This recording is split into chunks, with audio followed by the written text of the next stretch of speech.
Hello everyone, good evening. তোমরা সবাই কেমন আছো? আশা করছি ভালোই আছো। আমিও বেশ ভালোই আছি। And welcome back to Mommy's Dynasty. এই সবজিগুলো দেখে ভাবছো হয়তোবা শীতের সবজি। হ্যাঁ, অ্যাকচুয়ালি কিছু রিজনে আমি তো ব্লগ কিছুদিন দিতে পারিনি, তো সেটাই এখন শেয়ার করছি। আর এই যে সকাল সকাল উঠে আমি রিওর জন্য এগুলো ভিজিয়ে নিই নুন দিয়ে, কারণ এখন সব কিছুতেই তো অনেক পেস্টিসাইড ইউজ হয়। আর সকাল সকাল বাজার থেকে এই ছোট মাছ নিয়ে এসছে, তো মা এগুলি মানে শাশুড়ি মা এগুলি সব কেটে রেডি করছে। আর আমি ততক্ষণ নিজের কাজগুলো সেরে নিয়েছি। এদিকে দেখো মাছ কাটা হয়ে গেছে, তো চলো রান্নাঘরের দিকে এখন একে একে রান্নাগুলো চাপাই। ভুজি মুসুর ডালটা আমাদের পেঁয়াজ বা রসুন দিয়ে সম্বার হয়। আজ ভাবলাম কি কালো জিরা আর শুকনো লঙ্কা দিয়ে সম্বার দেব, সেটাতেও সেন্টটা বেশ ভালোই হয়। একদিন তোমরা কখনো ট্রাই করে দেখবে যদি ট্রাই করোনি। আর এদিকে তো আমার ডালটা চাপানো হয়ে গেছে, চলো দেখাচ্ছি রিও কি করছে। এই দেখো, এইভাবেই ও সারা ঘর ছড়িয়ে আলু দিয়ে পুরো, আমি ওকে জিজ্ঞেস করেছিলাম যে আলু কোনটা, ও এইভাবে আলুকে দেখিয়েছে আমাকে, আলুর ঝুড়িটা ধরে পুরো উল্টে দিয়েছে। এদিকে ভাতটা হয়ে গেছে, ডালও হয়ে গেছে। আমি এবার রিওর খাবারটা করে নেব। ওর জন্য আজকে চিকেন রাইস হবে, তো ওই পেঁয়াজ রসুন অল্প একটু দিয়ে ওর চিকেন রাইসটা করে নেব। দেখো আমার সাথে সাথে ও ভয়েস ওভার দিচ্ছে তোমাদের জন্য। মাছগুলো ভেজে নিচ্ছি। ছোট মাছগুলিকে অনেক সামলে ভাজতে হয়, তাই না? না হলে অনেক সময় চামড়া টামড়া খুলে যায়, কেমন জানি একটা দেখতে হয়ে যায়। তোমাদেরও কি সেরকমই সমস্যা হয় আমার মতো? অবশ্যই জানিও। আর এদিকে মাছটা ভাজি বসিয়ে আমি ভাবলাম এই ধনেপাতাগুলোকে পেস্ট করে নেব। আমার আজকে যে ঝোলটা হবে মাছের, সেটা ধনেপাতা দিয়েই ঝোল করব, আর অন্য কোনো মশলা বিশেষ ইউজ করব না। তো আমার মাছ ভাজাও মোটামুটি এদিকে হয়ে গেছে। আর দেখো মূলোগুলিকে এভাবে শাশুড়ি মা কেটে দিয়েছে বড় বড় করে। আর ধনেপাতা এভাবে করে স্মুথ, মানে এই পেস্টটাতে জল ইউজ করতে হবে না, শুধু পাতাটাকেই একটুখানি হালকা জল দিয়ে, না হলে তো আবার পেস্টও হবে না, দিয়ে পেস্ট করে নিতে হবে। আর তারপরে এভাবে কড়াইতে জল দিয়ে মূলোটাকে সেদ্ধ হতে দিতে হবে। ডালটা হয়ে গেছে, তো নামিয়ে নিলাম, না হলে জাগার বড় অসুবিধে হয়। মানে যেখানে উনুনটা আছে আশেপাশে কিছু থাকলে বিশেষ অসুবিধে হয়ে যায়। আর এখান থেকে ছোট ছোট কিছু মাছ সরিয়ে রেখেছিল শাশুড়ি মা, বলছিল অনেক সবজি ঘরে নষ্ট হয়ে যাচ্ছে, শুকিয়ে যাচ্ছে, ওইগুলো দিয়ে এই যে এইভাবে মেখে একটা চচ্চড়ি করবে। খেতে বেশ ভালোই লাগে। তোমরা খাও কি না অবশ্যই জানিও কমেন্ট করে। এভাবে সবজি দিল, রসুন দিল, সব কিছু দিল, দিয়ে কালো জিরা ফোড়ন দিয়ে এভাবে একসাথে বসিয়ে দিল। মাছটাকে আলাদা করে আর ভাজতে হলো না, বেশ শর্টকাটই হয় আর খেতেও বেশ ভালোই লাগে।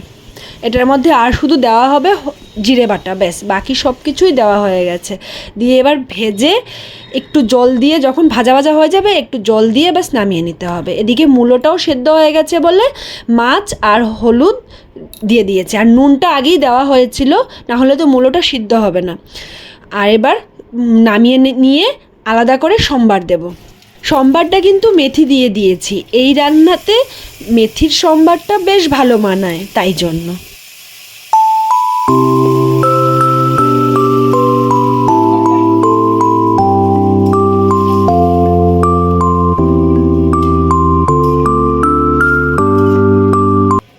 ঝোলটা দেখতেই পাচ্ছ ফুটে গেছে। তো এবারে ধনেপাতার পেস্ট যেটা মানে করে রাখা ছিল সেটা দিয়ে মিক্স করে দেব। তারপর খানিকক্ষণ সেটাকে ফুটতে দেব, না হলে মানে ধনেপাতার ফ্লেভারটা তো অ্যাড হবে না ঝোলটাতে ভালো করে। কিন্তু জানো ঝোলটা না পাতলা পাতলা খেতে খুব ভালো হয়। এদিকে এই রান্নাটাও আমার হয়ে গেছে, হালকা ভাজা ভাজা করে ব্যাস এবার নামিয়ে নেওয়ার পালা। আর এভাবে কে কে পারো মানে মাছ, ছোটো মাছকে উল্টাতে, সেটা অবশ্যই কমেন্ট করে জানিও। ধনেপাতার ঝোলটা বিয়ের আগে আমার কখনো খাওয়া হয়নি, কেন কি আমাদের ঘরে সেরম রান্নাটা হয় না। কিন্তু বিয়ের পরে আমি সেটা শ্বশুরবাড়িতে গিয়ে প্রথম টেস্ট করেছি, বাট আমার কাছে বেশ ভালোই লেগেছে। যারা অল্প মশলায় পাতলা ঝোল খেতে ভালোবাসো তাদের অবশ্যই পছন্দ হবে এই রান্নাটা খেতে, তোমরা ট্রাই করে দেখতে পারো। আর দেখো একটু ছাদে যাব, দেখি কটা বাজে। এই যে বাজছে হচ্ছে 3:45, কিন্তু বাইরে এরম অন্ধকার, গিয়ে দেখাচ্ছি, দাঁড়াও। চলে এসেছি ছাদে, এখন বাজে হচ্ছে দেখলেই 3:45 বাজে, কিন্তু আকাশটা দেখো আর এই সবটা দিক দেখো, মনে হচ্ছে যেন সন্ধে হয়ে এসছে। 5টা বাজে।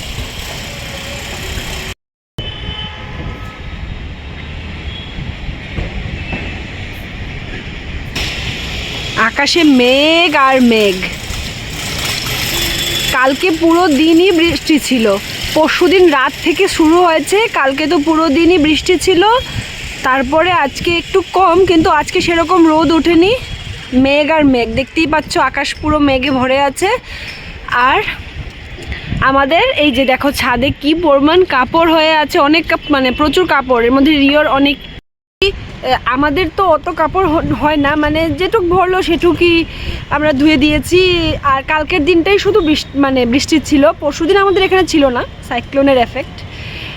আর কি বলে, কিন্তু রিওর তো কাপড় একদিনেই অনেক কটা ভরে যায়, তো সেটা তো ধুতেই হয়, তো ওর অনেক কাপড় হয়ে গেছে, কিন্তু আমাদের সেরকম না, তো সেগুলো একটাও শুকায়নি। কালকে সব ঘরের মধ্যে মানে ছড়িয়ে ছড়িয়ে রাখা ছিল, ঘরের মধ্যে রশি টানিয়ে তারপর ঘরের মধ্যে ছড়িয়ে রাখা ছিল, কারণ একদম ভিজা ছিল কাপড়গুলো, একটুকু শুকায়নি। আজকে দুপুর দিকে একটু রৌদ্র এসেছিল অল্প, মানে কি বলবো, খানিকক্ষণ, মনে হবে 1 ঘন্টার জন্য একটু রৌদ্র এসেছিল, তো তখনই এখানে দেওয়া হয়েছে, কিন্তু এই যে শুকায়নি, মানে একটু স্যাঁতস্যাঁতা ভাব হয়েই আছে কাপড়গুলোতে, ভালোভাবে শুকায়নি। তো এই, আর দেখো আমার কি অবস্থা আইব্রোসগুলোর। ভাবছিলাম আজকে একটু যাব পার্লারে, কিন্তু আকাশের যা অবস্থা দেখতেই পেয়েছো, তো মনে হচ্ছে না আজকে পার্লার যাওয়া হবে। দেখি যদি সুযোগ পাই তাহলে যাব, না হলে তো আর আজকে হচ্ছে না। স্যাটারডে সানডে দেখতে হবে কি করা যায়। আসলে স্যাটারডে সানডে কী হয় জানো তো, অনেক কিছুই কাজ থাকে, এটা ওটা করার, কিছু একটা বানিয়ে খাওয়ার, বা কোথাও একটা যাওয়ার, ঘোরার, ওই কত কিছু থেকে যায়। তো স্যাটারডে সানডের জন্য আমি অ্যাকচুয়ালি কোনো কাজ পেন্ডিং রাখতে চাই না, মানে চাই যে আগেই যদি সবটা শেষ করে রেখে দিতে পারি, তো স্যাটারডে সানডে একটু রিল্যাক্স করবো। সবার ছুটি থাকে, আমারও ছুটিই হবে। তখন ও ঘরে থাকে, তো ভাবি কি একটু কোথাও যাওয়া যাবে, এটাই। তো দেখা যাক, আজকে যদি পসিবল হয় যাব, গিয়ে একটু পার্লার থেকে সব কিছু করে আসবো, সেটাই। তো ঠিক আছে, আজকের ব্লগটা এইটুকুই থাকলো, দেখা হচ্ছে তোমাদের সাথে নেক্সট ব্লগে। আর ততক্ষণ যদি আমার ভিডিওটা ভালো লাগে তাহলে অবশ্যই সাবস্ক্রাইব করে নিও, আর ভিডিওটা শেয়ার করে দিও, যাতে তোমাদের রিলেটিভ, ফ্রেন্ডস যারাই আছে সবাই আমার ভিডিওটা দেখতে পারে, সবার কাছে যাতে আমার ভিডিওটা পৌঁছতে পারে। ঠিক আছে, তাহলে bye bye, see you in the next blog.